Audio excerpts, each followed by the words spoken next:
Hi, I'm your host, Caitlin, and this is Ohio True Crime, the podcast. Ohio has a lot of ties to crime, and I'm here to help you discover it.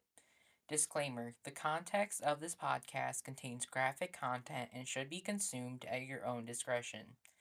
Today we're going to be talking about notorious serial killer Jeffrey Dahmer. He killed 17 men and boys over more than 13 years without capture. Jeffrey Dahmer was born May 21st, 1960, in Milwaukee, Wisconsin, to Joyce and Lionel Dahmer. He's known as the Milwaukee Cannibal. You may be asking yourself, what does Jeffrey Dahmer have to do with Ohio? Well, his first victim was in Bath, Ohio. Jeffrey was a bit of an oddball his whole life. At 4 years old, his father was sweeping small animal remains from under the house, and it said Jeffrey loved the sound they made. At 6 years old, his family moved to Doylestown, Ohio. He began first grade at Hazel Harvey Elementary School in Barberton, Ohio. Jeffrey's brother David was born at this time.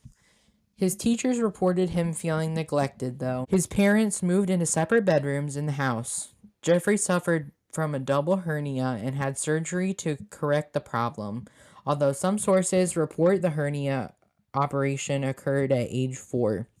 At 7 years old, the Dahmer family moved into a new house. He developed a close relationship with a boy named Lee. He was very fond of one of his teachers at the time and took her a bowl of tadpoles. He later found out this teacher gave the tadpoles to his friend Lee, and he used motor oil to kill them, which I don't know about you, but is a bit odd and a little crazy. At 8 years old, the Dahmer family moved to 448 West Bath Road in Bath, Ohio. Jeffrey attended Bath Elementary School. Dahmer's probation officer referred to a statement by Lionel, his father, that his son had been sexually abused by a neighbor at this age, but both Lionel and Jeffrey deny it. Jeffrey was given a chemistry set which he used to experiment with animals. He preserved insects in jars and later impaled cats and frogs on sticks. Boyhood friends recall that Jeffrey was interested in the insides of animals, specifically how things worked underneath the skin. One day while fishing, he chopped his catch into little pieces so he could see the inner workings. At 10 years old, Jeffrey started collecting roadkill, bleaching the bones of chickens, keeping insects in bottles of formaldehyde, and decapitating small rodents. He learned to use acid to strip meat off the bones of the dead animals. At 13 years old, Jeffrey began drinking alcohol, which is very sad to be honest. At 14 years old, Jeff attended Revere High School. He played clarinet in the school band his freshman year. Dahmer reportedly had his first homosexual experience this year and confessed that he began to regularly fantasize about having sex with a corpse. He began drinking alcohol more often during this time. At 15 years old, Jeffrey rode around with plastic garbage bags and collected the remains of animals. He would strip the flesh from the bodies. He also mounted a dog's head on a stake during this time, too. Jeff had average grades in high school. His classmates considered him an alcoholic and a loner. He played intramural tennis his sophomore through senior year. At 16 years old, classmates say Dahmer developed a noticeable drinking problem. He began drinking scotch in class. He was seen as desperate and lonely boy by his peers.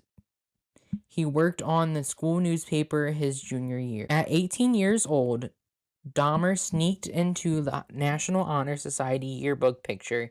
His prank was caught, though. His parents also filed for divorce and had a custody battle over their son David, who was 12 at the time. His father Lionel moved out. Dahmer committed his first murder. Stephen Hicks was 18 years old. He picked Stephen up hitchhiking and invited him back to his place for drinks. They got drunk and had sex. After trying to leave, Dahmer hit Hicks in the back of the head with a barbell and killed him. The body was dragged beneath the house where it was dismembered with a kitchen knife. The parts were placed in plastic bags and buried behind the house. His parents' divorce was granted, and his mother was given custody of David. Joyce, which is his mother, and her younger son left Jeffrey at home and moved away. His father moved back in and appealed for custody of David again, and actually won this time. Dahmer told Inside Edition in 1993, "I was coming back from the shopping mall back in 78. I had fantasies about picking up a hitchhiker and taking him back to the house and having complete dominance and control over him." Which is a scary quote, to be honest with you.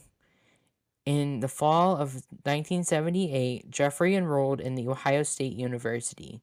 He later dropped out due to his excessive drinking. After killing Stephen, Jeffrey didn't kill again until 1987. He had joined the Army but was later discharged due to excessive drinking. While in the Army, he was stationed in Germany for some time. Following his discharge, he returned to Ohio to live with his parents.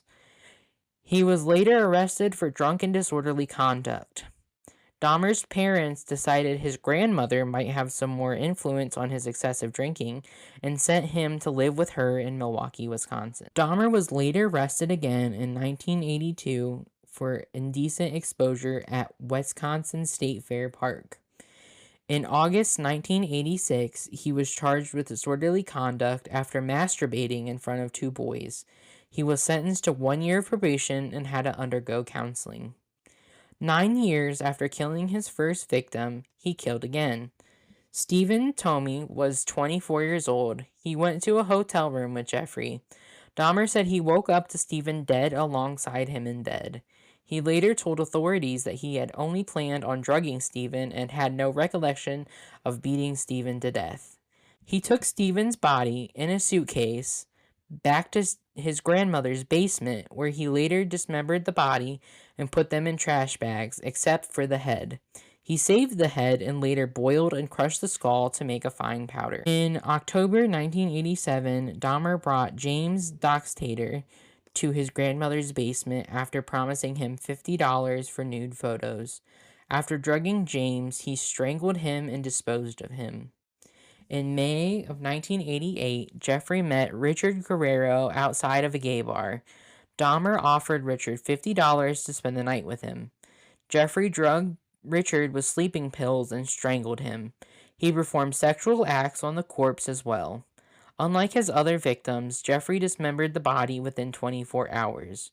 This is said to be the time when Jeffrey started to have trouble hiding his killings. In September of 1988, Dahmer's grandmother told him to move out. She was annoyed with him bringing men to her house late at night and the foul smell emanating from the basement. A few days after moving into a one-bedroom apartment, he was arrested for second-degree sexual assault and enticing a minor for immoral purposes. Luckily, 13-year-old Kyson Synthesfoam escaped Dahmer after being drugged and molested. Kyson went to the police, and Dahmer spent a week in jail before posting bond and being released. In March of 1989, Dahmer killed his fifth victim, Anthony Sears. Anthony was an aspiring model and was 24 years old. Anthony and Jeffrey met at a bar. Dahmer took Anthony to his grandmother's basement where he was drugged and strangled. Anthony was the first victim that Jeffrey began keeping trophies from. He kept Anthony's head and genitals in a wooden box. For a time, this box was stored in his work locker. Dahmer was finally sentenced for what he had done to Kyson. He received 12 months in jail with work release and was required to register as a sex offender and also got 5 years of probation. At this time, Dahmer had a job at Ambrosia Chocolate Factory. He later was released from jail 2 months early and rented an apartment at 924 North 25th Street in Milwaukee. In May of 1990, Dahmer killed Raymond Smith. Raymond was 32 years old and was working as a prostitute. Jeffrey offered Raymond $50 to have sex with him.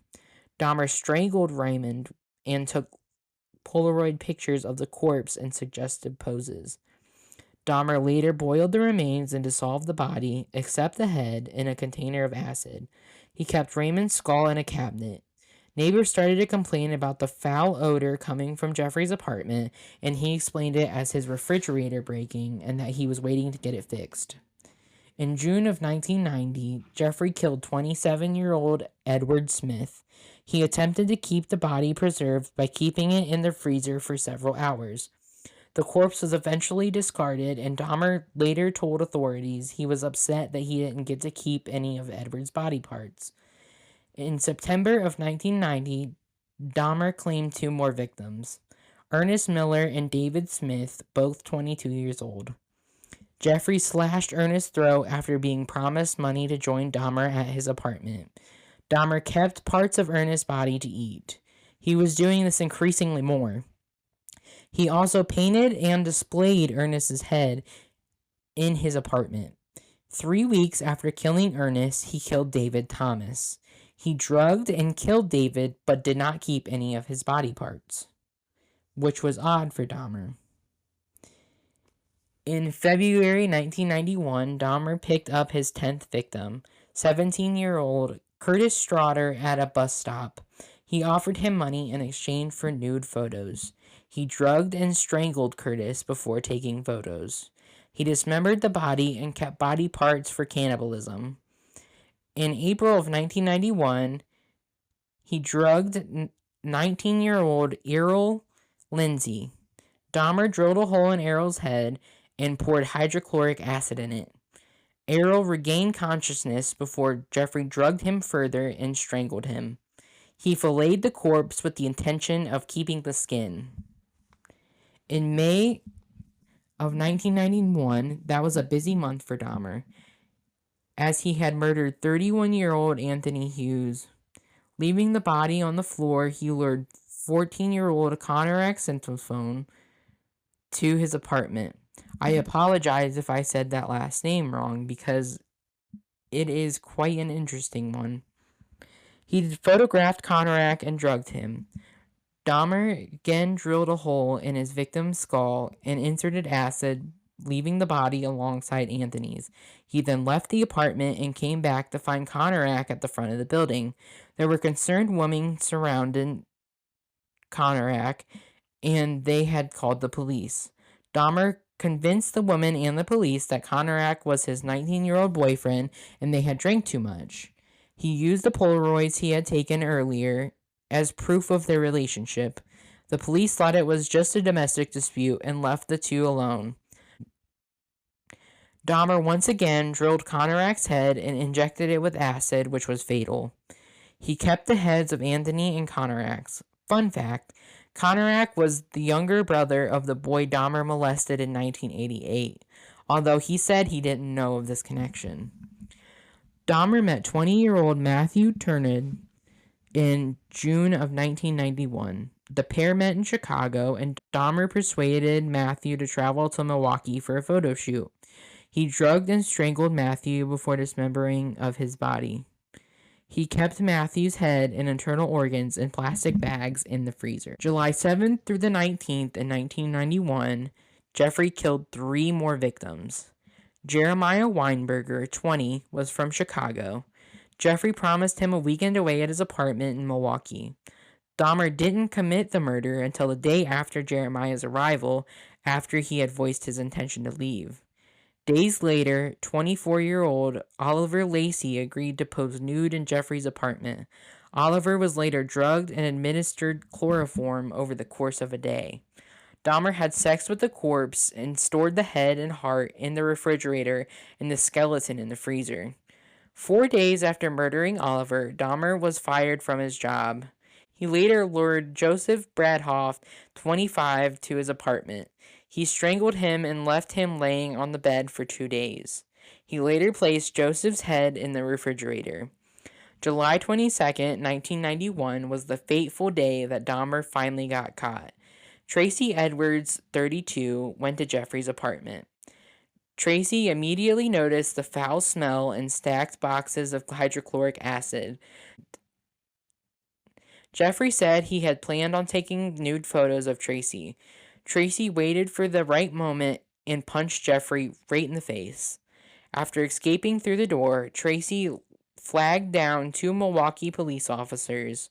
With handcuffs attached to his wrist, he recounted the evening and told the officers that he had been held captive and spent the evening trying to escape. The police went back to Jeffrey's apartment, and Jeffrey admitted to placing handcuffs on Tracy. Upon entering the residence and going to the nightstand where Jeffrey had pointed out he had left the keys to the handcuffs, one of the officers noted a partially open drawer filled with Polaroid pictures of numerous bodies in differing states of dismemberment. Jeffrey tried to escape but was subdued by police who immediately called for assistance. Upon opening the fridge, the officers found the head of a black male on the bottom shelf. Authorities also discovered 4 other severed heads in Dahmer's kitchen, 2 human hearts in the refrigerator, 7 skulls in Dahmer's bedroom. Upon further investigation, the police also discovered several preserved sexual organs. They also found 2 entire skeletons, severed hands, and a further 3 torsos immersed in acid. Dahmer was sentenced to 16 consecutive life sentences, but was later killed by a fellow prison inmate, Christopher Scraver, in 1994. In the Inside Edition interview, Dahmer said he ate the heart and arm muscles to feel like his victims were a part of him. Dahmer's victims should be remembered, and his victims' families were forever changed. During Dahmer's trial, some of those family members smoke. I recommend you to watch the victim impact statements and the impact that they had. I know for me, it was a little uncomfortable to watch those, but I feel like it's very important, even all these years later, and the fact that Dahmer's been gone for so long doesn't change the fact that his victims weren't just the people killed. His victims were also the family members that are still alive and the children that are left without a father. Jeffrey Dahmer was a terrible person, and his crimes will be forever memorialized, as well as his victims.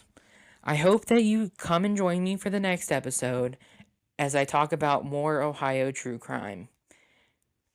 If you have any suggestions, please don't be afraid to reach out to me through direct messages or through my TikTok at KM8221210. I would love to hear from you and to get your case out there. Thank you for tuning in. Again, this is Caitlin, and I appreciate your support. Have a good day.